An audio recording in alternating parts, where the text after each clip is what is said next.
Ça, vraiment, c'est quelque chose à garder en tête. Votre réputation, votre e-réputation, elle vaut plus que quelques centaines d'euros. Dans ce cas-ci où c'est une vidéo scriptée, non, je fais pas du cinéma non plus. J'ai pas envie que ma chaîne YouTube ressemble à un sapin de Noël décoré par des logos. Salut tout le monde, bienvenue dans cette nouvelle vidéo.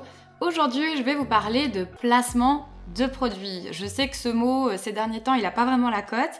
Mais donc je vais vous expliquer ici comment je gère ça, comment je choisis mes partenaires, comment je négocie les prix, etc.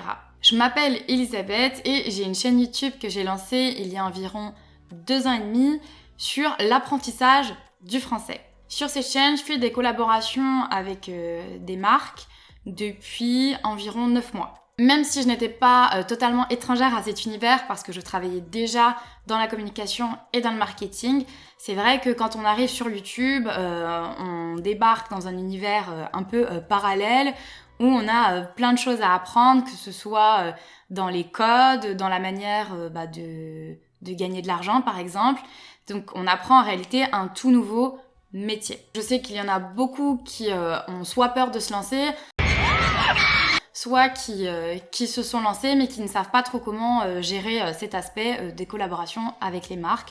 C'est des questions que je vois qui reviennent beaucoup sur les réseaux, c'est pour ça que je voulais l'aborder aujourd'hui. Avant toute chose, il y a un point important à aborder dans ma philosophie, Je n'ai qu'une philosophie. dans ma manière d'aborder ce métier de créateur de contenu et surtout d'aborder les partenariats avec les marques. C'est que moi, mon but, ce n'est pas du tout de faire des millions, mais c'est plutôt juste d'atteindre le salaire que j'avais avant en étant beaucoup plus libre dans ma manière de travailler, en étant indépendante et si possible également en travaillant moins. Donc ça, c'est quand même assez important. Je fais pas des placements de produits toute la journée.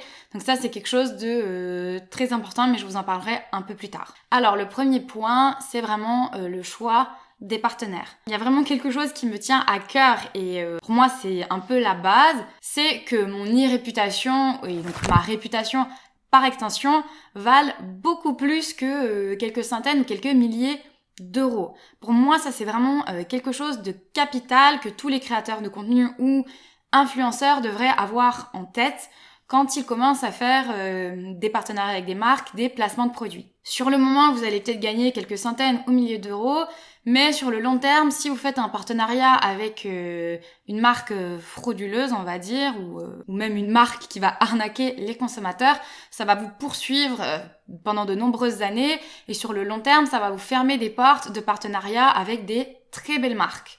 Donc ça, vraiment, c'est quelque chose à garder en tête. Votre réputation, votre e-réputation, elle vaut plus que quelques centaines d'euros. Aujourd'hui, on le sait, il y a des gros amalgames entre créateurs de contenu et influenceurs, et entre influenceurs et arnaqueurs, et donc entre placement de produits et arnaque. Donc il faut justement redoubler d'éthique pour justement effacer tous ces amalgames. Moi, je suis vraiment très très attentive concernant les marques avec lesquelles je collabore.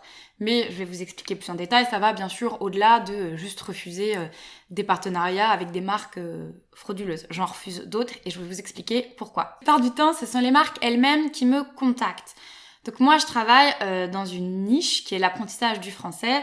Donc ça va intéresser la plupart du temps des plateformes de langue ou des applications qui permettent d'apprendre les langues.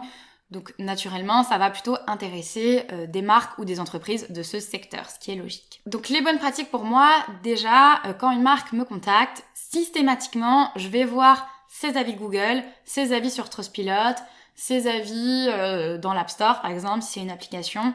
Systématiquement, je fais ça. Ensuite, évidemment, je vais tester le service ou le produit pour déjà valider que c'est intéressant et surtout que c'est pertinent par rapport à ma communauté. Donc je vous disais qu'il y a des partenariats que je refuse, même si ça va être des belles marques.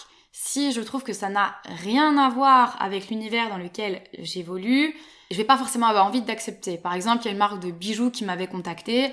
Je trouve que c'est vraiment très éloigné de ce que je fais, donc peut-être qu'à l'avenir, je pourrais accepter ce type de collaboration, mais aujourd'hui, c'est vrai que j'ai refusé ce type de partenariat. Parce que je trouvais pas que ça avait un intérêt dingue par rapport à ma communauté, à mon audience. Donc il y a ça aussi, pour moi, c'est important de ne pas polluer son audience avec des placements de produits qui sont pas vraiment pertinents pour eux. Ensuite, par exemple, ce que je vais faire, c'est si la marque qui me contacte propose des services d'abonnement, systématiquement, je vais aller voir comment ça fonctionne, comment se désabonner, si c'est simple, si c'est compliqué, s'il y a des renouvellements automatiques. Ça, c'est vraiment important à l'avoir en tête pour ne pas que la communauté elle se sente piégée. Il y a eu énormément de polémiques autour des box à bonbons où c'était 1 € le premier mois puis ça passait directement à 30 €. Enfin, moi je veux pas du tout de problème comme ça. Donc dès qu'il y a un système d'abonnement, je vais bien tout vérifier que c'est carré dans les conditions générales de vente. Si par exemple c'est une plateforme qui me contacte, qui met en relation des professionnels avec des particuliers, donc, par exemple pour donner des cours de langue, je vais également aller vérifier le système de rémunération des professeurs. Donc ça m'était arrivé que plusieurs plateformes me contactent, où elles faisaient toutes plus ou moins la même chose. J'aurais pu faire un partenariat avec chacune d'entre elles, mais ça ne me semblait pas logique de m'associer à 4 plateformes qui faisaient exactement la même chose. Je trouvais que j'allais un peu manquer de cohérence. Je préférais m'associer à une marque. Donc dans ce cas-là, même si c'était toutes des belles plateformes, j'ai été un peu voir les systèmes de rémunération et ce qui me semblait le plus juste à la fois pour les professeurs et pour les étudiants. Et enfin, dans mes bonnes pratiques et aussi dans ce qui va déterminer mon choix de faire une collaboration ou pas, jusqu'ici j'ai refusé de faire des vidéos 100% dédiées à un service ou à une marque avec un script. Par exemple, il est arrivé qu'une marque me contacte en me demandant de faire une vidéo de 5 minutes en suivant tout simplement un script. Donc si elle m'avait contacté en me demandant de juste tester le produit et que j'avais pu mettre en titre de la vidéo « Je teste tel service et je vous fais mon retour » et que j'avais pu faire un retour sincère, j'aurais probablement accepté. Dans ce cas-ci où c'est une vidéo scriptée, non, je fais pas du cinéma non plus. Mais ça, à nouveau, c'est un choix personnel, c'est moi, mon image et ma réputation sur le long terme. Donc là, je vous ai vraiment parlé du choix des partenaires. Deuxième point, dans ma manière de gérer les partenariats commerciaux et donc les placements de produits, c'est de les espacer. Donc moi, je fais vraiment des placements de produits avec parcimonie. Je pourrais en faire plus, je pourrais gagner plus d'argent, mais c'est mon choix. J'ai pas envie que ma chaîne YouTube ressemble à un sapin de Noël décoré par des logos. Donc, je préfère gagner moins d'argent, mais faire moins de mise en avant commerciale. Donc, je choisis de faire environ une sponsorisation toutes les 2 vidéos, pour à chaque fois avoir une vidéo sans partenariat. D'un côté, je trouve que c'est mieux pour les marques, ça donne plus de valeur, parce que vous faites moins de placement de produits, donc potentiellement, ça va leur rapporter plus de clients. Et d'un autre côté, je trouve ça bien aussi pour votre audience de ne pas leur marteler toute la journée de la publicité. Donc d'un côté, je ne pressurise pas mon audience et d'un autre côté, j'offre un service de qualité à la marque. Donc les marques savent que chez moi, elles ne seront pas un placement de produit parmi tant d'autres. Et d'ailleurs aussi, je privilégie les partenariats sur le long terme.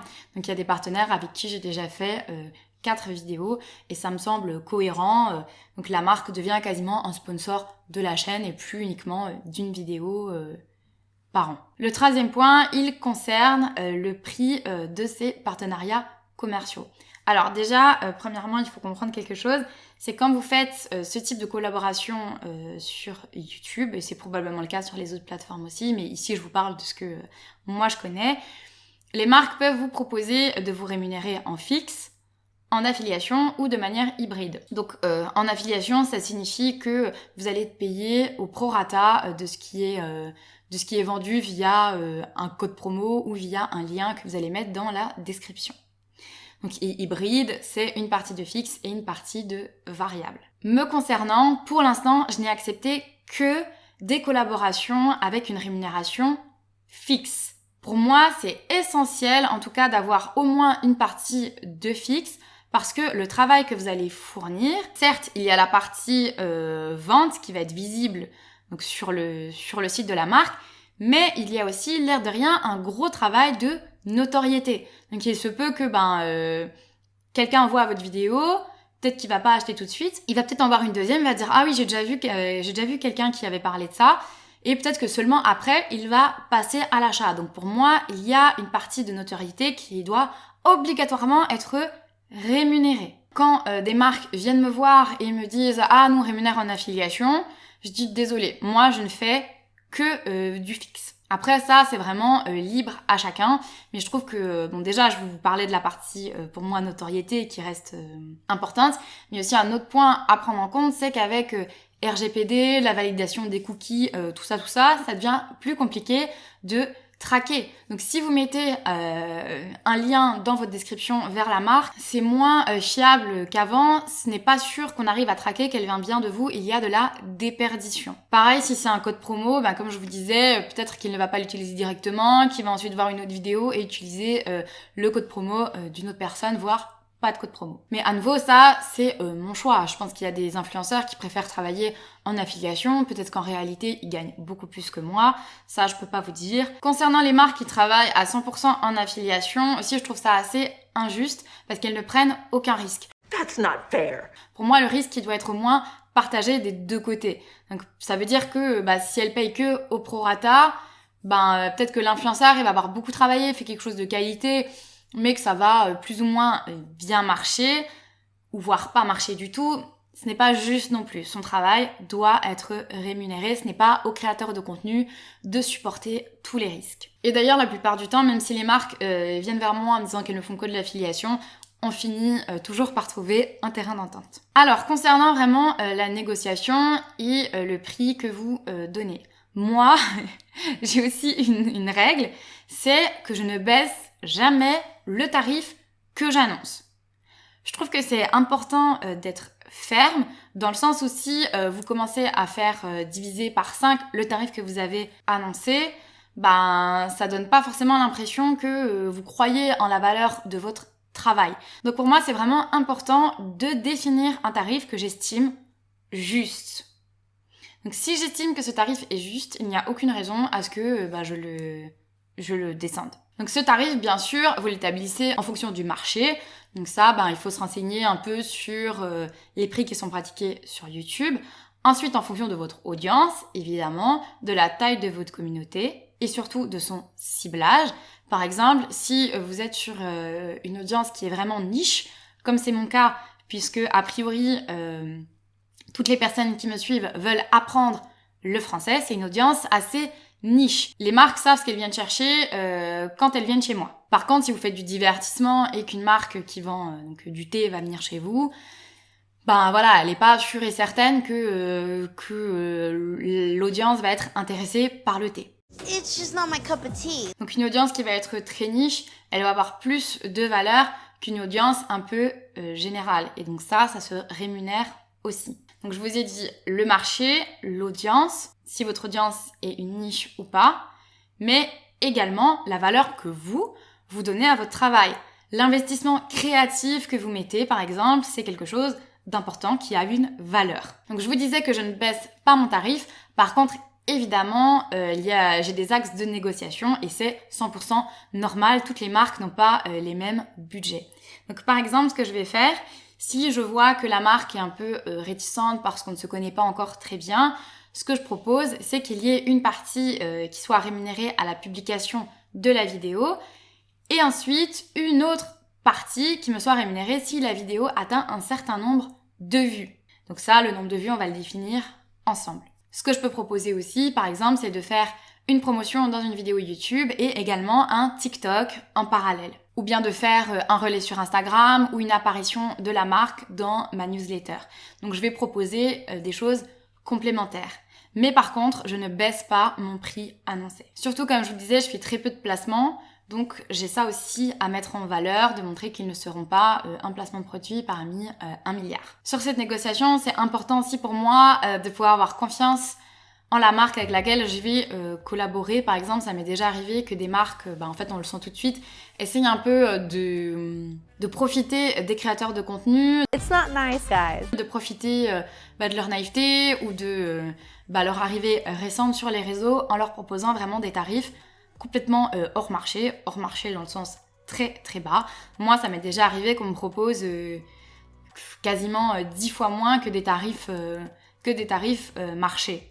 Donc c'est vrai que dès qu'on rentre dans une discussion avec eux, subitement, au bout de 4-5 emails, ils arrivent à faire x4 sur les tarifs qu'ils vous avaient proposés au début. Moi, personnellement, j'ai pas envie de travailler avec ces marques parce que je leur fais pas confiance. Parce que moi, quand je donne un tarif, j'estime que je donne un tarif qui me semble juste pour un travail. Donc j'attends d'avoir le même type d'attitude en face. J'ai l'impression que j'ai abordé pas mal d'aspects, mais n'hésitez pas à me dire en commentaire si vous voulez que j'aborde d'autres aspects dans une prochaine vidéo. Et surtout, si vous aussi vous êtes créateur de contenu et que vous avez un peu des astuces ou que vous avez envie de partager la manière dont vous gérez ces placements de produits avec les marques, n'hésitez pas à le mettre en commentaire et surtout likez la vidéo si elle vous a plu. Je vous dis à très bientôt pour une prochaine vidéo sur le marketing ou le social media.